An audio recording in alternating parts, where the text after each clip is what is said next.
नमस्कार, न्यूज़ देख रहे हैं आप। आपके साथ मैं हूं सुधांशु शेखर। आपको बता दें कि भारत और बांग्लादेश के बीच 3 मैचों का T20 सीरीज चल रहा है।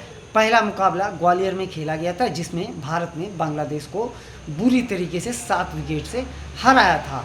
अब दूसरा मुकाबला 9 अक्टूबर को खेला जाएगा, लेकिन दूसरे मुकाबले होने से पहले ही बांग्लादेश के लिए एक बहुत बड़ी बुरी खबर आई है। जी हाँ, बांग्लादेश के दिग्गज ऑलराउंडर महमूदुल्लाह ने रिटायरमेंट की घोषणा कर दी है। जी हाँ, महमूदुल्लाह ने T20 से रिटायरमेंट की घोषणा कर दी है। हालांकि उन्होंने इस बात की जानकारी ज़रूर दी है कि भारत के साथ जो अभी 2 मैच बचे हैं T20 के सीरीज के, वो मैच अभी हम खेलेंगे। यानी अगला मुकाबला जो है भारत के साथ बांग्लादेश का, वो दिल्ली में होने वाला है, जो 9 अक्टूबर को होगा। और उसके बाद 12 अक्टूबर को आखिरी मुकाबला हैदराबाद में खेला जाएगा।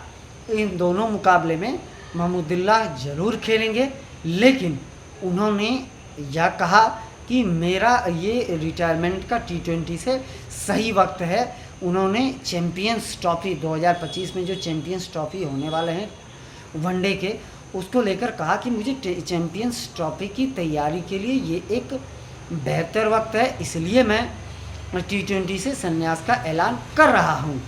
उन्होंने कहा कि अब मैं पूरी तरह से वनडे पर अपने ध्यान को केंद्रित करूँगा। इससे तीनों श्रृंखला खेलना मेरे लिए आसान नहीं था, इसलिए मैंने अब T20 से भी संन्यास ले लिया है। जी हाँ, आपको बताते चलें कि महमूदुल्लाह ने 2021 में टेस्ट से भी संन्यास ले लिया है। अब वो सिर्फ वनडे मुकाबला ही खेलेंगे। अब महमूदुल्लाह सिर्फ वनडे क्रिकेट में ही मैदान पर नज़र आएंगे।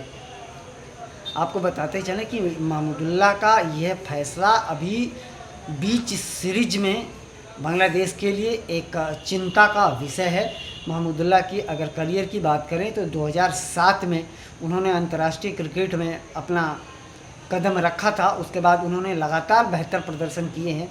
आपको बताते चले कि महमूदुल्लाह ने बांग्लादेश के लिए 50 टेस्ट मुकाबले खेले हैं, जबकि 233 वनडे खेले हैं और 139 T20 मुकाबला खेला है।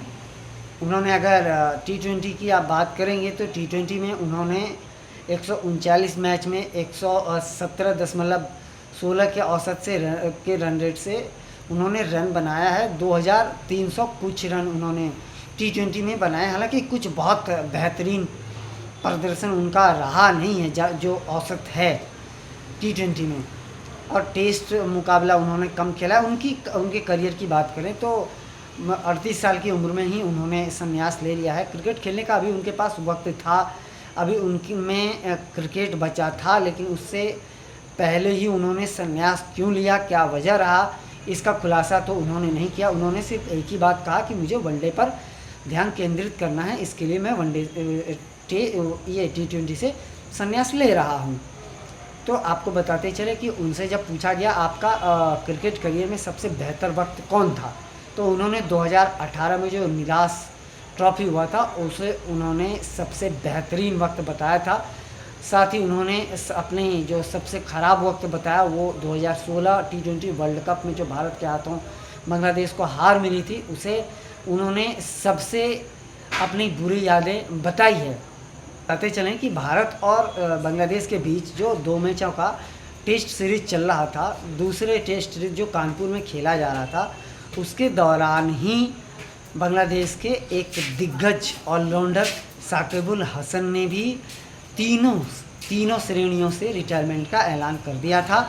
बताते चले कि साकिबुल हसन की अगर बात करें तो बांग्लादेश के लिए उन्होंने बहुत क्रिकेट खेला और बहुत ही शानदार क्रिकेट खेला। तीनों फॉर्मेट की अगर बात करें तो साकिबुल हसन लाजवाब क्रिकेटर, उन्होंने बांग्लादेश को कई मैच जिताए हैं, कई अवसर पर मैच जिताए हैं।